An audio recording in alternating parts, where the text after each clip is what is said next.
very much. God bless you all. I asked people to, Diane's my executive assistant. I have other assistants, and I said, well, put together some words for tonight. And they gave me a 12-page little book to read. And I said, well, what's this? And they said, this is going to be your speech, 12 pages. So I scratched together, as president of the West Point Society, scratched her bio and background together. I scratched together a couple words to share with the cadets, the people, the leaders of tomorrow, the people that will follow in my footsteps, and footsteps that I've followed in.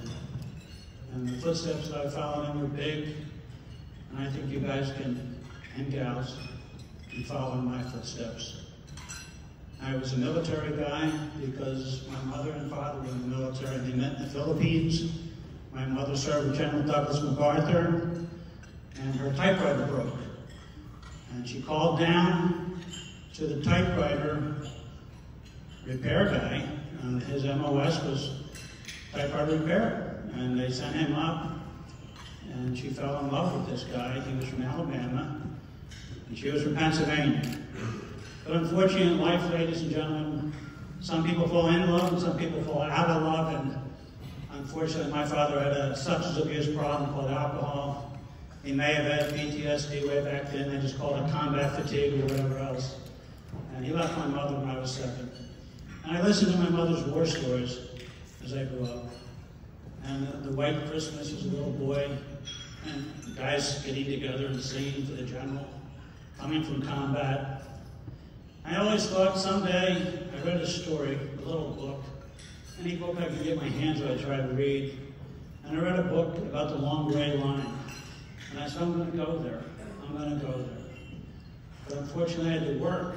Everybody in my family had to quit high school at 16 and go to work. And I asked my mother, I said, I'm 16 years old, and I'm still in high school. Can I finish high school, Mom?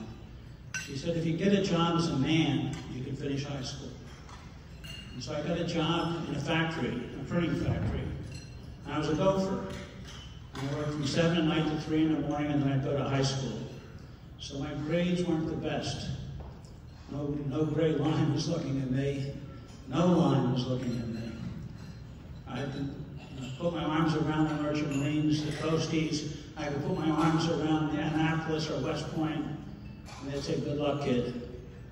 So I remember I thought, I'm just going to go to the recruiter because the supervisor that was of this factory, he said, you know, Dave, you have a lot of skills. Why don't you try them in the service? And you get some college from that. You get a GI Bill. So I went and I talked to the recruiter, and I took the papers home to my mother because I was too young to just sign the contract myself. I had to have my mother sign the contract. And being a military lady, she looked at the contract and she cried. And I said, what's wrong, Mom? You know, what's the problem? And I know there's a war going on in Vietnam. My brother Douglas was already there. But I never think that you're going to participate in anything. And she says, you're signing up to be an airborne infantry paratrooper. You're such a smart boy. And I said, look, the recruiter asked me if I like fresh air. And who doesn't like fresh air? So I like fresh air.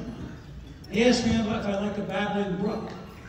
He asked me if I like camping. Everything sounds like what I like. He said, son, you don't know. Recruiters can really make things sound good. So he made it sound good, and it was different. It turned out good. It took some time. I did want to get ahead in life. I asked to take the officer's candidate test, and I was in basic training. I saw that many of the people that regulate the budgets for the Defense Department, many people in the Department of Defense were afraid of the senators and the congressmen. So I wrote the senators and the congressmen that were chairmen of different committees, in foreign relations, the armed services, and I said, look, I think I can lead some people better than some of the officers are going to lead me to the men's room. So I got a response. And my response was, who do you think you are? Writing such a letter. But the Army did come back and say, look, why don't you let him take the test at least? They said, he's too young to take the test. And then he said, okay, we'll let him take the test if he passes an IQ test. We don't want any dumb people becoming officers. I'll take the IQ test, I said. So evidently I did well in the IQ test. I was out in California, and I received orders. And I was called into the CQ, the charge of quarters office, and they said, who do you know in Washington? And I was pushing soldiers at the time. He's a drill sergeant. And I wasn't even sergeant, I was Corporal Christian. And I said, I don't know anybody in Washington. They said, well, you got orders to go to Officers Command School. And I was fortunate that I had good TAC officers in Officers Command School. I could work with people. I understood different things. And I graduated. The rest seemed pretty easy for me at first. Until I got to Vietnam, it got a little bit tougher. I did have different situations, which everyone in this room that's going to be a new officer, or those that have been officers, may have experienced. I remember going through jump school, and people thought it was cute to get in line. And there would be 200 guys, enlisted guys coming at me, and they'll all salute me, and they'd say, airborne, sir. I'd say, all the way, airborne, sir, all the way. All right, guys, I have it. Enough's enough. So that, I realized that you had to understand respect, but respect went both ways. And then when I was in Green Beret training, I remember walking, we had a break, and I was walking to the PX. And the Sergeant Major and I, by this time I'm a second lieutenant, I'm a butter bar. And there's nothing lower in the military than a butter bar as far as the military is concerned. And I understood their philosophy, but I thought I was somebody. The Sergeant Major and I, we locked eyes as we walked into the PX. And as we locked eyes, he looked down, and he ignored me. And I said, I'll be damned. And I said, Sergeant Major! And he looked, and as he looked at me like, talking to me? Are you talking, he didn't say that, but he was like, going like this. And I said, Sergeant Major, and I walked over to him very rapidly. And I said, I realize that I may look young to you, but do you respect the United States Army? Do you respect the rules and regulations of the United States Army? Do you respect the UCMJ? If your answer is yes, Sergeant Major, you owe me a salute. If the answer is no, then we'll see what comes out. He snapped to attention, he gave me a salute. To this day, I correspond with that Sergeant Major. He's 80-some years old, 87 years old. He's been a friend for life. And he said I taught him something that day. And what I taught myself that day was you have to know when to hold and when to fold. When to use your authority, when to hold an authority. I held at jump school because I knew it was a joke. But when someone's putting you down, and you've earned the right, you've earned the privilege, you snap their heels. You let them know. Yes, listen to your men. The best way to move ahead is to listen. I tell people all the time, learn, listen, and lead. I remember the first outfit. Unfortunately, in Vietnam, they did not put the outfits together and send us as a unit. We went as individuals, and you were assigned. And you're coming in green.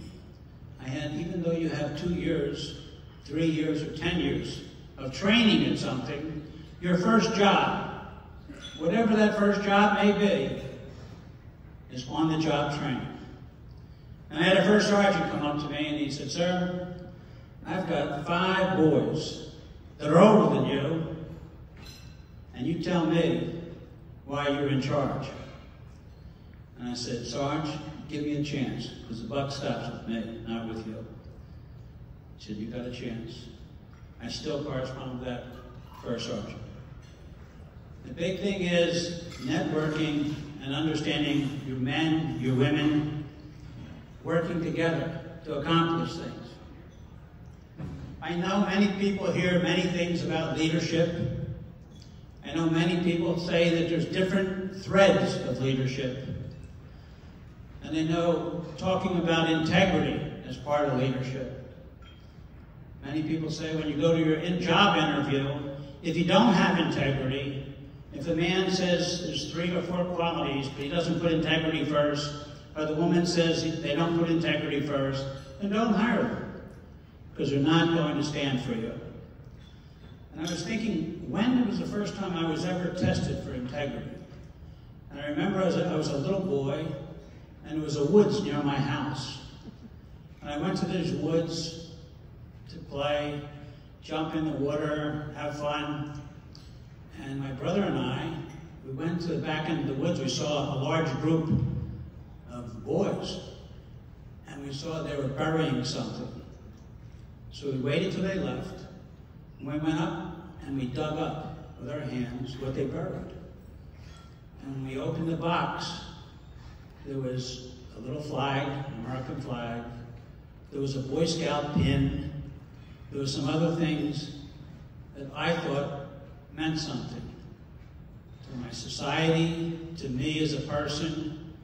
And I looked at my brother, and I said, we can't take this. And we took care of it. We closed the box. We dug it out with our hands. We put the box back in the ground, and we buried it back up. And I think that was the first time that I can remember integrity coming forth from myself. I, as a young man, never thought I would get to serve with Colonel Patton when he ran the 11th Armored Cav. I served with Alexander Haig. I served with General Abrams. I served with more generals than I did privates, I think. And I became friends with them. When you're doing reconnaissance or special operations missions, you will traditionally end up in a tactical operations center. When you go to the TOC, you better be ready to brief people. I don't care what your rank is, and I was ready. Now today I'm talking to people other than Army, and other than infantry, and other than special forces or anything else. And I have stories for all of you. I remember I worked as a young boy also. I was 14. I worked out of Point Pleasant in Brielle, and we did commercial fishing. And the ship I worked on was called the Althea. And to get my first job, I had to work a week for free so I could learn the skills. And I worked a week for free. On that Althea that summer, we were towed in by the Coast Guard 6 different times. The first time we were sinking, fog rolled in, and nobody could see us. And our equipment was bad. And we were dredging for clams. And these 2 fellows came up to me, 2 strong young black men, and they said, "Can you swim?" I said, "Oh, I'm a great swimmer." They said, "Great." And one guy grabbed one shoulder, and the other guy grabbed the other shoulder. And I started saying the act of contrition, because I thought, if we go down, we're going to drown together, the 3 of us. There's no way I can save these 2 guys. But the Coast Guard was a savior. They would be out there in the fog, in the bad weather, in the rough waters, whatever it would be. And yes, the people that were employing me, they may have been a little greedy because they were sending out boats that were sinking. But the Coast Guard came out, they would find them, and they would still try to thread out there again and make some more money. The Coast Guard I've watched in the Great Lakes, the Coast Guard I've watched in the Miami area, intercepting drugs. The Coast Guard's a very dangerous job. It's America's water police force. I'm telling you. If you want to mess with somebody on the waters, mess with the Coast Guard. The next group of people that I mentioned is the Merchant Marines. The Merchant Marines, people think, well, what are the Merchant Marines? In almost every war, the Merchant Marines were acknowledged and they were recognized. They went to war. They sank many ships. They, the enemy, did. merchant marine ships. The Congress of the United States and the President signed off World War II merchant mariners are veterans. They're equal to the other academies. The merchant marines, I had a neighbor and he would tell me stories. He told the stories were so scary from the merchant marines. I said, look, I'm joining the Army. I can tell you also that I've watched them park ships, and I've watched people come together, and they're not doing their job correctly.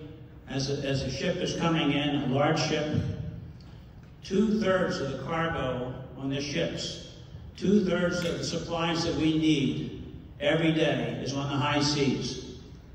And the merchant marines have a big play in 2/3 of the running of America. So they do a lot. But I've watched people turn over the bridge, turn over the responsibility of parking a ship, and someone on the shore lose a leg because they thought they could do something faster and smarter and quicker. And that ship, when you start moving that big ship, you're not going to stop it. And he didn't move his leg fast enough. So a whole lot of things happened. That was a civilian who was challenging the merchant marines. Then wanted to sue the merchant marines.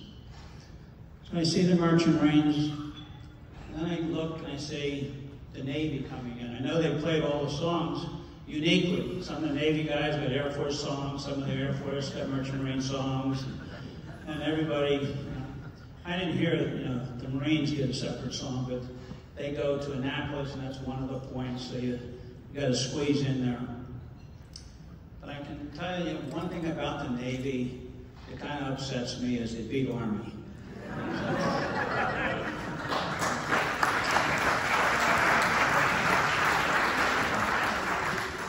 And I just think it was fair to say that Army did really great in the first half, and I called and I said, look, let them win. It's good for inter-service rivalry. Give them a shot at it. There's always next year. Sure enough, Army didn't play the second half. He stayed home. Navy, I can't say enough about Navy. I worked and trained with Navy SEALs. I trained them, they trained me. All the different services here today, all the different 5 points that we talk about. I also talk about the Marine Corps. It means a lot to me. One of my trainers was a U.S. Marine. And I think we're all here today because the people that walked before us, the trainers, the people that experienced the sting of battle, the moving of ships, the moving of cargo, the saving of ships, the going out in a helicopter and trying to pick somebody up that slipped off a ship. We're all here today, not just for those that fought in the desert, that fought in the jungles, but we're all here today as brothers and sisters, as a family, because I mark my words. It was just yesterday that I was 17. Just yesterday. Today I'm 73 years old. To come to this function tonight, for one solid month, I've been doing 2-minute planks and 26 sit-ups every day. Because I didn't want to move all this stuff here into a bigger suit. I understand. You'll grow out of your uniform possibly, but when you start growing out of your tuxedos or your suits, start doing sit-ups and start doing planks. And do them both with, I don't want to tell you how much pain. But in looking forward to your position, I've had the good fortune, as was mentioned in the introduction. I served in the U.S. Senate, I served with presidents. After Cambodia and Vietnam, I was in the hospital. I lost the use of my right arm, an arm that I hold up now and squeeze back and forth. I lost the use of my right leg. I lost the use of the right side of my body. I drove a wheelchair with my left arm. There's some people here that I talked to tonight were in the area of Phoenixville, and I spent 2 years in that hospital. And then they transferred me to the U.S. Navy Hospital here in Philadelphia, and I spent 5 years there. And I went from being somewhat told that you're not going to walk, you're not going to function, you're not going to be productive in life, to running the New York Marathon and carrying a flag for the disabled. And I finished the marathon. And I hit my wall at the 20-mile mark. And I said, God, just let me finish this and I'll never hurt myself again. And I finished the marathon on guts and adrenaline. You're going to have many marathons in your lifetime. And you're going to have to finish with guts and adrenaline. You're going to have to also adapt to change. Almost all of the academies have a saying that you must, adapt, overcome, and improvise. I guarantee you, whether you're here tonight, you've had to adapt, you've had to overcome traffic, you had to improvise.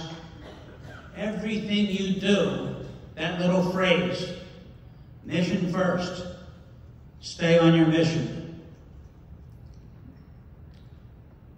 I mentioned integrity. I mentioned a couple other things to you. But I came here because last year I was to be the speaker, and COVID struck down. Struck down the speaking, the eating, the desserts, everything. So tonight I also want to salute you, the cadets, the middies. I don't know what everybody calls each other here, so can I just salute you for coming here and bearing and knowing that we're going to get through this. We're going to get through this. We're going to show America we get through this. We are Americans, and we shall overcome. Now, many people think that the leadership that you're going to demonstrate when you get out there is going to be learned in the classroom. I can't tell you how many people have fallen asleep in classrooms. And I can't tell you all the different places they've fallen asleep. When you get out into the world of the military, you're going to learn by example. An example it will be. Because your men are going to look to you. They say you're men, it's generic, and you know what I mean. You're men, you're women, they're going to look to you. I always look to my mother for leadership. And if she could make it in the Army, she was only 4'11" and my father was 6'5". So I guess I came out in the middle. But I learned. And you will learn. I don't care who is teaching you, but if they're teaching you with confidence and authority, and they're sharing with you, where you will make the decision, because the decision is going to come down to you. If you're an ensign, if you're a butter bar, second lieutenant, whatever you may be, you must make that decision. I was proud of the different things I've done. I got to serve not only in Vietnam, but I served with the leadership of Cambodia when they took over from the killing fields. And I got to serve in the Russian Revolution. I served with the independence for Lithuania. I got to serve as the Russians fell. I was ambassador to a region called Chechnya, and helped in economic and humanitarian aid. And I'll throw a little situation out to you. I had an assistant, I had a number of people with me, and our car broke down. We have this targeted car in a very difficult area. And those of you that serve in Iraq and Afghanistan know that if you're driving a vehicle that looks like a target, people are going to shoot at it. So they said the car broke down, but we have another car, sir. We have a replacement. And I said, well, let's take the other car. I said, well, there's just one thing we have to overcome. And I said, well, please, what is it? They said, we're only going to get about 500 meters down the road, and then they're going to kill everybody in the car, the driver and his assistant. They're going to kill us, and then they're going to take our money. I said, well, how's public transportation? So Again, it's a decision. Adapt, overcome, and improvise. I got on the bus, a public transportation bus. I'm the ambassador. I'm holding onto the bar of the bus. The last guy to jump on the bus is this young buck, Russian. And he pulls out a long knife, like a Jim Bowie knife. And he sticks it right up to my neck and he said, "Who do you love? Who do you support? The Russians or the Chechens?" I'm thinking, this is a really difficult thing. I can tell he's already drawing blood. I can feel it on my neck. And he said, I'm an American, and we support everybody. We want to make the best for everybody and everything. We want to make a better life for her. And he thought for a few seconds, and he spoke good English. Thank God, because my Russian was pretty rough. He may have been killing me. He said, "That was a good answer. I want to give you my knife." And I have that Gingell hanging on the wall of my house. My wife doesn't know the story, because I don't want to tell my wife this story because she won't let me go back to work. I should retire, but I want to keep working. I think that gives me the energy, the fortitude to drive. I have a factory here in Philadelphia. I make all defense-related equipment for the U.S. Navy on the aircraft carriers. I also have a factory in Morristown, New Jersey. I want to keep pushing. I have an international consulting company. I actually go to the West Point Society things with Kenny over here and our president from the West Point Society. And I used to hire people from the society there. And we stopped having meetings because of COVID. And I said tonight, about 2 weeks ago, before tonight came about, that they're going to cancel this. The gutless mayor, the gutless politicians, the gutless whoever it may be is going to say to us that we can't have a function tonight. And we worked so hard on it. So driving into the city, I said to my assistant, I said, they may cancel right as we walk up the steps. I look around as people all walked in, they announced themselves, they announced their family. My heart was pounding. These are our future. These are our leaders. These are the people that may take a bullet for their friend, may dive into an ocean to save someone. These are it. What else could we ask for?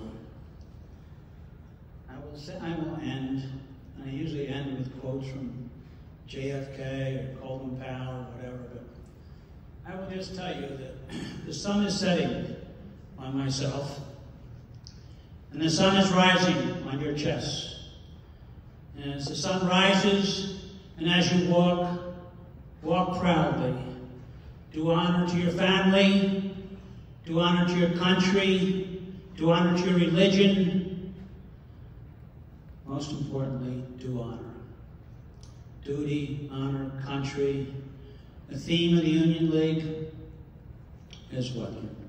Love of country leads. Love of country leads. So as you leave tonight, remember what you do. The first time I had a bullet pierce my body, as a young kid, leading a platoon, I said to myself, wow, I watched the blood drip onto the ground. And I said, now I can join the VFW. Life is a little crazy. But as the sun rises on your chest, I ask you to do your best. I did my best. God bless you.